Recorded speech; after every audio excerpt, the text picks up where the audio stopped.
No. ¿Qué pasa?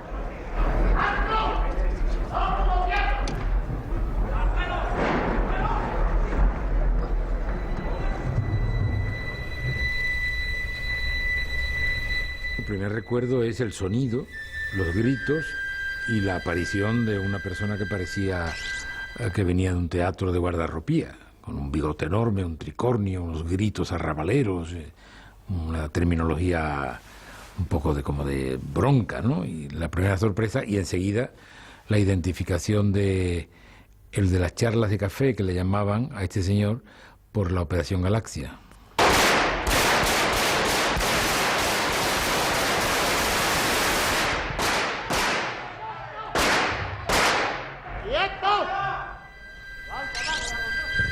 No me dio tiempo a pensar, sino que giré la cámara hacia la puerta de entrada del hemiciclo y aparecen unos guardias civiles, que eso es lo que me hizo sospechar que algo extraño estaba ocurriendo, ¿no? Esa fotografía pasará a la historia, cada vez que se hable del 23F seguramente aparecerá ese icono, ¿no?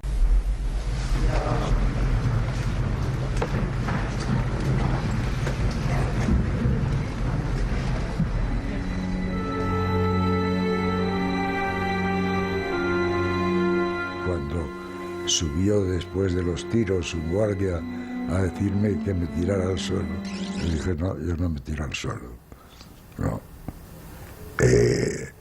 El hombre se ve que se convenció de que no y me dijo, pues ponga usted las manos encima del pupitre, que se le vean las manos. Y yo estaba fumando, le dije, pues estoy fumando, se me ven las manos.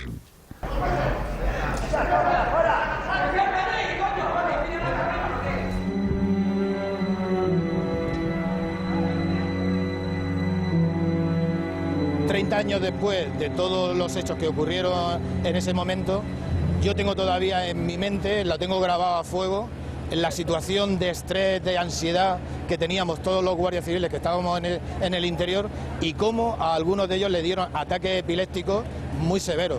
Eso lo tengo todavía como si lo estuviese viendo ahora mismo.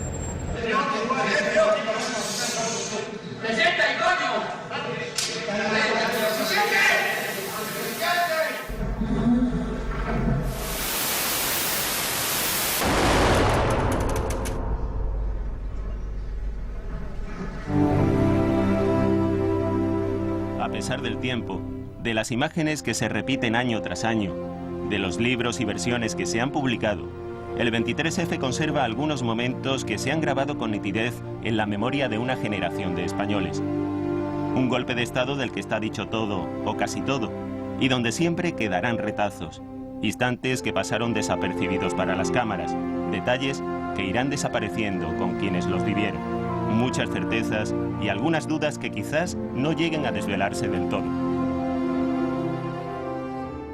En estos papeles se dicen frases como la siguiente.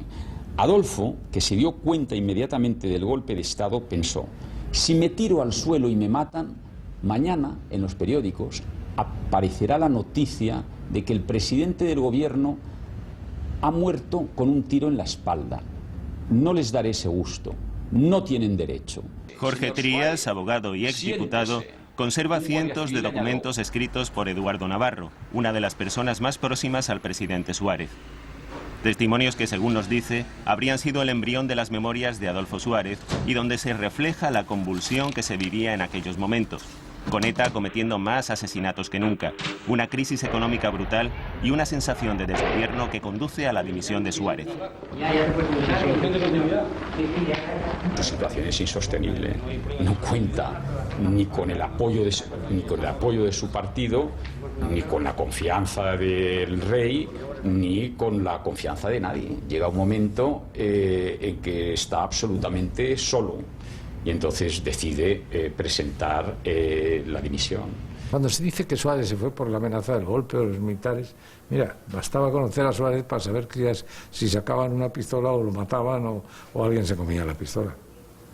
Así era Suárez. En realidad, el ruido de sables estuvo latente desde el inicio de la transición.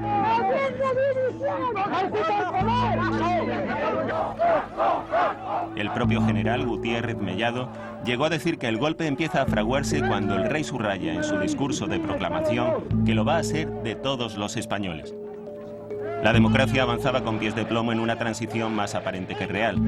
Los mandos franquistas del ejército creían que el rey iba a seguir fiel al legado de Franco y no podían digerir cosas como la legalización del Partido Comunista. El principal error, ¿cuál fue? Manejar desde el verano de 1980 la posibilidad de que a Adolfo Suárez lo sustituyese un militar en el gobierno, a la cabeza de un gobierno de un gobierno de gestión, de coalición, de concentración. No se sabía qué era. Eso era un error gravísimo. Eso es una posibilidad que estaba en la prensa. Esa es una posibilidad, una conjetura que manejaron todos los partidos políticos, prácticamente todos los partidos políticos, y que era muy peligrosa, porque era entreabrir la puerta a unos militares que estaban deseosos de acabar con la democracia. Se estuvo conspirando durante muchos meses con gente de todos los partidos. Ahí había gente del Partido Comunista, del Partido Socialista, había gente de UCD y de los partidos nacionalistas. O sea, en esa más o menos mezcla de intereses extraños y conspiraciones para derribar a Suárez, había mucha gente metida. Bueno, y eso era constitucional, con muchas dudas, pero técnicamente podía serlo. Pero era para derribar a Suárez. Cuando Suárez dimite, esa operación ya no tiene ningún sentido. Hoy tengo la responsabilidad de explicarles, desde la confianza y la legitimidad con la que me invistieron como presidente constitucional, las razones por las cuales presento irrevocablemente mi dimisión. La dimisión de Suárez y su relevo por Calvo Sotelo deja a los golpistas descolocados. Algunos se plantean aplazar el golpe, pero los acontecimientos se precipitan. Siempre había sentido el anhelo de que mi primera visita... Por un lado, los incidentes de Guernica con más agravios a la corona. Luego, la muerte por torturas del etarra José Arregui, utilizada por la prensa de ultraderecha que publica esquelas con todos los muertos del ejército y la Guardia Civil. Cada uno tenía un golpe de Estado en la cabeza de los que actuaron, ¿eh? Jaime en Milán, por lo que me contó Quintana, la conversación con él, y en Tejero era muy clara, era volver a una junta militar, con un presidente de la junta militar que naturalmente Milán quería que era él, que debía serlo. Y había otros generales importantes que no estaban dispuestos, caso de que se diera ese golpe, a que fuera Milán. O sea que también ahí había sus más y sus menos. Señorías, comparezco ante ustedes para darles la versión del gobierno de los hechos ocurridos los días 23 y 24 de febrero. Tras el fracaso del 23F, Manuel Monzón elaboró el informe reservado que el nuevo ministro de Defensa, Alberto Oliar, leyó a puerta cerrada en el Congreso de los Diputados. Este es el borrador original, un relato en caliente de los hechos de quien entonces dirigía la Oficina de Información de la Defensa y que cree que el golpe se ha sobredimensionado con el paso del tiempo. Para mí fue el golpe de los 10 minutos, porque la presunción que se había corrido por muchos centros militares era que a las 6:30 de ese día ocurriría algo muy grave y que a continuación se darían las órdenes de la zarzuela. Como a las 6:20 fue el golpe, a las 6:30 el general Gabeira, el jefe de Estado Mayor, llamó a la zarzuela y, entre otras conversación con el rey, le dijo si quería el rey que fuera el general Armada, segundo jefe de Estado Mayor, a zarzuela, y el rey le dijo que no, de ninguna manera. En ese momento se acabó el golpe, porque nadie iba a dar ninguna orden a favor del golpe desde la zarzuela. Que nadie diga que como era una chapuza no pudo triunfar, no es verdad. Había muchos medios y aquello pudo triunfar. Si la división acorazada hubiera hecho otra cosa, si a lo mejor Tejero en un momento determinado toma otra decisión, el golpe podría haber triunfado. Ahora, yo personalmente, esto ya son opiniones, creo que hubiera durado poco, porque España en febrero del 81 yo creo que no estaba para soportar otra dictadura. A pesar de lo mucho que se ha publicado, hay interrogantes que algunos testigos consideran clave, como la posición ambigua que mantuvo Estados Unidos o las cintas donde quedaron grabadas todas las conversaciones telefónicas que se hicieron aquella noche en el Congreso. En lo esencial no quedan interrogantes. Si acaso, lo único que no se conoce bien en general por la gente, es la amplitud que tuvo aquella conspiración, porque se juzgó a un grupo de militares reducido, pero el número de los que estaban comprometidos o de los que simpatizaban con el golpe era infinitamente mayor. Y eso no solo en el ejército, sino en la vida civil. Todas las conversaciones de dentro hacia afuera, de fuera hacia dentro del Congreso estaban grabadas. Parece que 125 cintas magnetofónicas se grabaron. Esas cintas no han aparecido. Si conociéramos esa cinta, probablemente toda la participación de civiles en la trama se podría conocer, pero o las han destruido o las han escondido, pero no, al menos yo no tengo ningún conocimiento de dónde están esas cintas. Nosotros llegamos en 1982 al gobierno, yo pretendí saber si estaban guardadas en los archivos oficiales y no estaban. Las cintas existen, eso lo puedo decir con rotundidad. Y cuando el rey escucha lo que dicen esas cintas, un testigo directo de esa reunión me ha contado que vio llorar al rey, de decepción profunda que sentía por lo que había comentado el general Armada sobre su persona. Y la autoridad que hay competente, militar por supuesto, será la que determine qué es lo que va a ocurrir. El tiempo, la literatura, el hecho de que no se produjeran heridos ha dado al 23F un aire novelesco que no borra la tensión y el dramatismo que el país vivió durante 17 horas y media. El momento en el que el propio Suárez y 5 diputados, Felipe González, Rodríguez Sahagún, Gutiérrez Mellado, Carrillo y Alfonso Guerra, son separados del resto y muchos se temen lo peor. O las informaciones engañosas de que muchas capitanías generales se estaban sumando al golpe. Quedan prohibidas todas las actividades públicas y privadas de todos los partidos políticos. Se establece el toque de queda. Hubo momentos trágicos, momentos en los que ellos amenazaban que si se apagaban las luces empezarían a disparar. Intentaron, bueno, y de hecho lo consiguieron, poner las sillas de los taquígrafos de forma que pudieran quemarlas. O sea, ellos amenazaban con prender fuego a las sillas en el caso de que entraran el contragolpe, digamos, ¿no? O sea, que entraran a rescatarlo. ¡Quieto todo el mundo!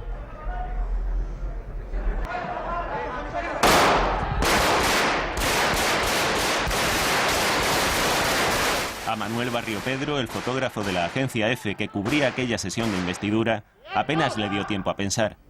Giró su cámara hacia la puerta de entrada y empezó a tirar fotos hasta una secuencia de 10. Luego pensó que había que salvar el carrete. Lo rebobinó y se lo escondió en un hueco entre el zapato y la planta del pie. De madrugada, la foto de Tejero pistola en alto era portada de los periódicos. Próximo movimiento de manos se mueve esto, Yo creo que hay otra foto que significa muchísimo, y sobre todo para un militar y un guardia civil, en la cual se está sujetando el tricornio al mismo tiempo que empuña la pistola. O sea, tienes los dos símbolos de la Guardia Civil más representativos. Él quería salvar el tricornio, tenía que tener el tricornio bien puesto. La imagen grabada por Televisión Española no pudo verse hasta 18 horas después. Los militares que habían ocupado Prado del Rey obligaron a emitir música militar y prohibieron los informativos. La tensión iba en aumento, porque no se sabía qué militares apoyaban el golpe. Algunas capitanías llamaron a Zarzuela preguntando si allí estaba el general Armada. La respuesta de Sabino Fernández Campo, uno de los hombres clave en la desarticulación del golpe, fue: ni está ni se le espera. Pedro, tú cuando me haces así, sí, es que yo...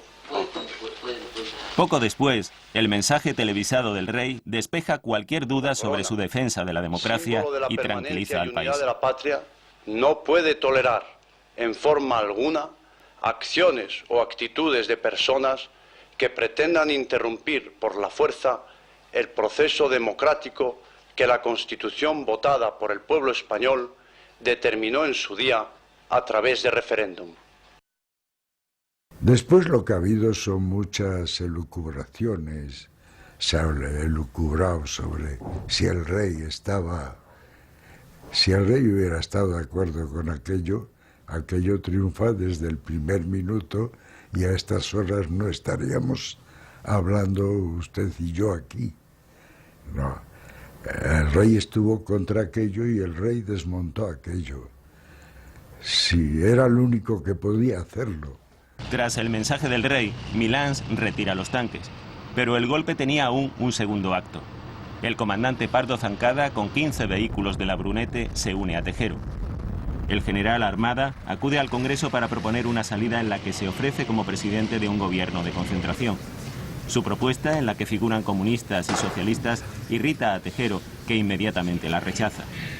Tejero se ha quedado solo y unas horas después, algunos guardias civiles le abandonan saltando por las ventanas. Para mí, el gran valor positivo del 23F y de lo que vino después del 23F es que España, en lo militar, dejó de estar en el siglo XIX.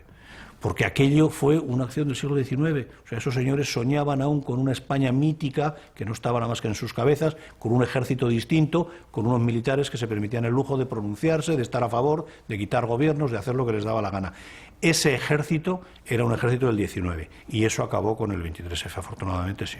Para mí, en el momento en que Adolfo Suárez, Santiago Carrillo y Gutiérrez Mellado, un militar franquista, un ex-falangista, un ex-estalinista comunista, deciden permanecer en sus asientos cuando los golpistas entran pegando tiros. En ese momento se acaba 2 siglos ominosos de la historia de España y se acaba la guerra. Ahí se acaba la guerra para mí, la guerra civil. Hubo compañeros que salieron por aquí, por estas ventanas. A mí me recuerdo porque después vi la fotografía de cómo salía en concreto una persona que yo conocía. Y claro, por dentro, siempre con la duda, ¿qué hacemos? ¿Salimos? ¿No salimos? Y fue cuando ya nos dijeron, en concreto el teniente coronel Tejero, de que había que salir de la forma que teníamos que salir, con honor, con dignidad, y eso es pues lo que a fin de cuentas hicimos. Lo veo y me recuerda. Manuel, que hoy es portavoz de la Asociación Unificada de Guardias Civiles, es de los que piensa que siempre quedarán algunas dudas en torno al 23F. En aquel momento tenía 21 años y acababa de llegar desde el País Vasco para hacer un curso de tráfico. Me acuerdo como si fuera hoy, y estando aquí en la puerta, muy cerca de donde fue esos momentos, pues yo soy el que está delante de este compañero, que se distingue porque es más alto que yo y tiene una gorra cuartelera. Todos los demás vamos con el tricornio que nos hicieron traer. Y me acuerdo en ese momento que a mí se me venía un mar de preocupaciones, no ya solo de que no podría terminar el curso de tráfico que había iniciado el día anterior, sino que hasta incluso que iba a perder mi condición de guardia civil y que iba a ir a la cárcel de cabeza, eso claro. Es uno de los muchos guardias civiles que fueron al Congreso sin saber a dónde les llevaban o engañados, pensando que su misión era defender aquel lugar de una acción terrorista. Armada, Tejero y Milans del Bosch fueron condenados a 30 años de cárcel. Si el golpe pudo triunfar o no, ya es entrar en el terreno de la ficción. La realidad, sin embargo, es que el fracaso del golpe marcó un antes y un después en la transición y sirvió para que buena parte de la población tomara conciencia de lo frágil que era nuestra democracia y del esfuerzo común que había que hacer para defenderla.